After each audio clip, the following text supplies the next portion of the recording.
Hey folks, how's it going? This is Iron Seagull here, back with another video on Disney Dreamlight Valley. So I did do a reaction to this live stream as it was airing. I'll leave a link to the VOD in the video description below if you're interested in watching that as well. But this is going to be a recap of what happened in the live stream, as well as the blog post that goes with it. Overall, I think it was pretty hype. I think they still could have maybe revealed a little bit more, but of course we're not going to learn everything now. They are going to save some stuff for when we actually get our hands on both free and paid content. So without further ado, let's get right into it. We'll start off with the free content roadmap that goes up to summer 2024. So on December 5th of this year, we'll have the full launch. Jack Skellington is going to be added to the game, as well as multiplayer, aka Valleyverse. I actually just rewatched Nightmare Before Christmas last night for Halloween, so yeah, the movie is fresh in my mind now, so very excited about that, though I hope we'll get Sally and maybe Oogie Boogie too eventually. On the blog post, it says that we'll be investigating the secrets of Dreamlight and creating a new holiday for the Valley, and that we'll want to keep an eye on the Valley's most moody biome for hints of Jack's arrival. So that's probably the Forgotten Lands. When I was playing on stream earlier today, a weird thing happened when I was in the dream castle that the Forgotten lives in, where it sounded like something was humming the This Is Halloween opening song from the movie. So that was really weird. I thought I was imagining things, but it seemed real to me. Valleyverse looks pretty much like what I expected. Very similar to Animal Crossing New Horizons. Looks like we're gonna have emotes because you just saw the two avatars fist bump. But yeah, you can go to other people's valleys. Up to 3 can visit you at the same time, and you can trade items and you can buy stuff from the other player's Scrooge's shop while you're in their valley. So in case the Scrooge's shop disappoints you in your own valley that day, then yeah, it's a nice little way to get around that without being too cheaty. They did say on the live stream that there is going to be more features added to multiplayer in the future, so we'll have to stay tuned for that. The next thing on the free content roadmap is that in late winter 2024, so I guess towards the end of February or even March, we'll scream with excitement as a new realm door opens. So we're going to be thankfully getting both Mike and Sully in the same update. I'm so sick of characters that should be paired together, be separated. Interesting that Mike is posing in front of Skull Rock, so maybe we'll also finally get the ability to explore inside there. In early spring, so I guess April, is when a vibrant new villager moves to the valley. They have a picture of Donald's boat. We have that in the game already, but Daisy is on the front, so that seems to be it. It would totally make sense. I mean, spring, flowers, Daisy, named after a flower. I think this is finally going to be her time. I just hope that she will have the ability to calm down Donald when he has his tantrums, because it would actually be cool to see villagers interact with each other in more ways than just the occasional funny dialogue. These last 2 panels, though, are what excite me the most. So late spring 2024, which sounds like May, you don't find a realm like this every dynasty. And then you have the spring blossom flowers coming out of the realm door. That instantly reminds me of Mulan. I'm really hoping this is the case. Maybe it could be Raya as well, but I'm leaning more towards Mulan being the Disney princess behind this door. And yes, my favorite Disney princess. I really hope this is the case. Since realms usually come with 2 characters, I think we are going to be getting both Mulan and Li Shang. But last but certainly not least, summer 2024, a new princess joins the valley, bringing new culinary delights. And hey, that Art Deco poster of Tiana was a hint after all. Yes! Oh, I was kind of worried that Tiana might not make it into this game because she was one of the Disney princesses that was not in Disney Infinity, and she's not in Disney Speedstorm, though maybe she will come to that game too around the same time. But yeah, definitely one of my most wanted Disney princesses, so I'm super excited. I have left my Glade of Trust open for her for many months now. So it seems like it's not a realm for her though. That's too bad. I was hoping they'd go just all out with that, but I guess she is going to be a character that you just kind of stumble upon in the valley like we will with Jack and how I have with some other characters like Mirabelle and Vanellope. But yeah, I guess then we'll have to wait longer for Prince Naveen and Dr. Facilier. I really hope we get both of them. But I guess her not having a realm isn't entirely a bad thing either, because the realm characters don't really seem to integrate much with the main storyline. So if Tiana is just there in the valley, then I guess she could end up playing a part in Act 2's story. And her bringing new culinary delight sounds promising too, so I guess there will be a focus on cooking. Totally makes sense with her character. I wonder if it'll be kind of like Chez Remy, where Tiana will run her own restaurant. It would make sense since she does manage to accomplish that dream by the end of The Princess and the Frog. Now let's talk about the Rift in Time expansion pass. It looks really cool. I'm looking forward to playing this. And it's kind of funny how, with Jafar being hinted at the end of Act 1 and also the hint on the roadmap with the Hourglass, both of those things were about this paid expansion, not Act 2. So it looks like Jafar is not going to be the antagonist of the main storyline. Maybe it'll be Maleficent or somebody else. But yeah, it looks really nice. Like, look at all these biomes. We are able to decorate them, and they have a separate object limit from the valley, thank goodness. I did spot at certain points, there's Scrooge's shop and Chez Remy and the wells you can use to teleport, so it looks like all the amenities that you would have normally in your valley will be there eventually. Of course, we do have the three characters initially revealed: Rapunzel, Gaston, and Eve. So Rapunzel will be found in the Wild Tangle biome, and not a subtle name at all. Gaston will be found in the Glittering Dunes, and you'll find Eve in Ancient's Landing. The combined size of these three biomes add up to about the same size as your own valley.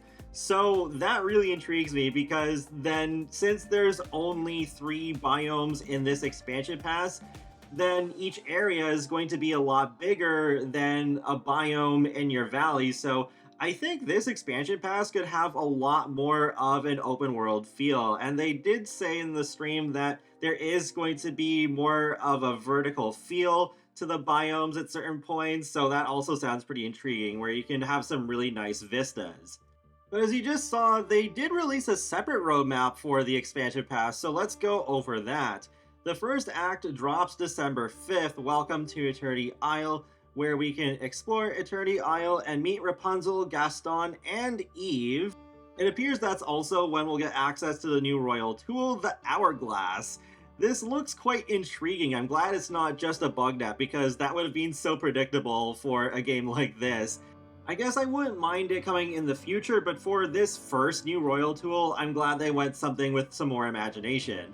But yeah, the Hourglass does a couple of different things. We can use it to clear certain obstacles in Eternity Isle by basically reversing time on it so that it disappears, and we're able to go treasure hunting with it so that we can find treasures that are lost in time, not just in Eternity Isle, but even in the village and the realms. So that would be cool if we got some bonus quests where we also have to like go around to these places to find treasure. Like say Maui wants us to retrieve some treasure from the Moana realm, so then we have to go back there to do that.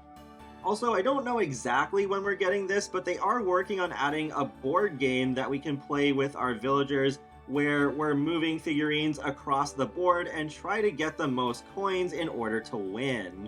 And it's interesting that in the top right, there's figurines of Lumiere, Eugene, and Cogsworth. So are those confirmed characters to the game? I would imagine Lumiere and Cogsworth to work better as companions, but I don't know, maybe they could be full-on villagers. We're also getting new critters, the snakes, monkeys, and capybaras, and also ancient machines that help us automate certain tasks. For example, this sprinkler that helps us garden. There's also an ancient cooking pot of some kind that allows us to do bulk cooking. I know a lot of people wanted that, so that sucks that's being put behind a paywall. It looks like we have to use gems to operate it because there's a diamond that appears when they're about to cook with it. It does say claim 0 out of 30, so I guess 30 is the limit to the amount of dishes you can just cook in one go, and then you'll have to come back and retrieve them if you want to auto cook even more of them. I don't know if there's like a certain amount of time that needs to pass before they're all done. That might be the case, just so there is a bit more balance instead of it just being like, oh hey, I'll just get 99 pumpkin puffs in a matter of seconds. With the rest of the roadmap, the blog post mentions that we're actually getting 2 additional characters besides Rapunzel, Gaston, and Eve. One will be introduced in Act 2 and the other in Act 3. So Act 2 is the Spark of Imagination, coming spring 2024. Explore Ancient's Landing to uncover more of its secrets and befriend a very lucky villager. So who could that be? Because if we're thinking of characters that would go along with the ones that we're already getting here, it's probably not going to be Eugene or Aladdin. But I've seen some people guessing that it could be Oswald because he's described as the lucky rabbit. So that would make a lot of sense, especially since there is a theme of time going on here, with Oswald being a classic Disney character from way back when. I'm assuming the new villager we get in Act 3 is Jafar as an endgame reward for this whole expansion pass, so Treasures of Time in summer 2024, foil Jafar's schemes and fix the rift in time. Hopefully this will be an epic conclusion to this story. It will be kinda weird facing Jafar without Aladdin and Jasmine, assuming they're not being added in this expansion pass.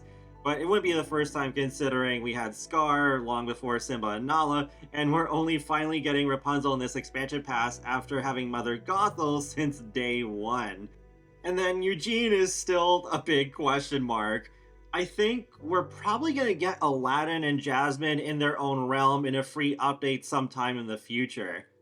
I am a little surprised that this expansion pass only goes until summer 2024. I thought the final act would not be out until at least fall or even winter 2024, but I suppose that is for the best. I'm guessing they're going to do a new expansion pass every year, but still have a few months of downtime between each one, so it's not as overwhelming on both the development and consumer sides.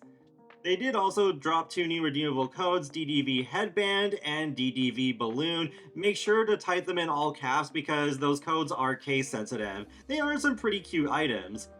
With some other miscellaneous bits of information, they confirmed some new harvestables, including strawberries, cinnamon, and fantasy fig, whatever that's supposed to be. They also confirmed a few more recipes, including latkes, biryani, which is great, I love Indian food, and poutine! Canada represent! I actually am Canadian, in case you didn't know. There's also going to be arepas, which were featured in Encanto. Rapunzel, Eve, and Gaston will have their own friendship rewards, just like other Dreamlight Valley characters, so there's a sneak peek at the pair of outfits you get for maxing out Rapunzel's friendship. They also mentioned that there is going to be new furniture for interior and exterior design, such as Gaston's archery target range, and some plants for Eve. There's also this screenshot included in the blog post. You can see Rapunzel's tower in the background with Merlin talking to Ariel, and some new flowers, a capybara, and Rapunzel is painting, so that's good. I remember seeing her doing that in the intro video. So yeah, that's good. That is along the lines of what I want to see for more villagers in the future, where there are some other activities they can just do on their own around the valley besides just the regular stuff that's already been around since the beginning. But they did end with their one more thing, which is the Arcade Edition, which is for Apple devices. So you can play this on your iPhone, iPad, Apple TV, or even your Mac computer. though don't get it confused with the other version that's available in the Mac App Store. That is still considered completely separate, so it's not replacing that. There's no Star Pass or Premium Shop included with this version. I guess it's because you're already paying money for the Apple Arcade subscription. Funny, this was announced the same day as Sonic Dream Team, which is another Apple Arcade exclusive game releasing on December 5th, just like this game. So I guess this is why the full launch is happening this late in the year, because they wanted this to all launch at the same time as the Apple Arcade one. And that's pretty much it. So there was a lot to unpack for sure, though we were talking about it in my live stream. It was interesting that they didn't talk about any new premium items because, well, even though the game is not free to play, they are still keeping the microtransaction related stuff.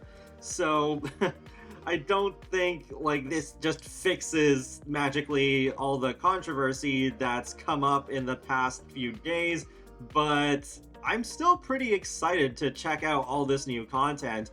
I hope that this expansion pass will be worth the $30. At least there are going to be more villagers than I initially expected.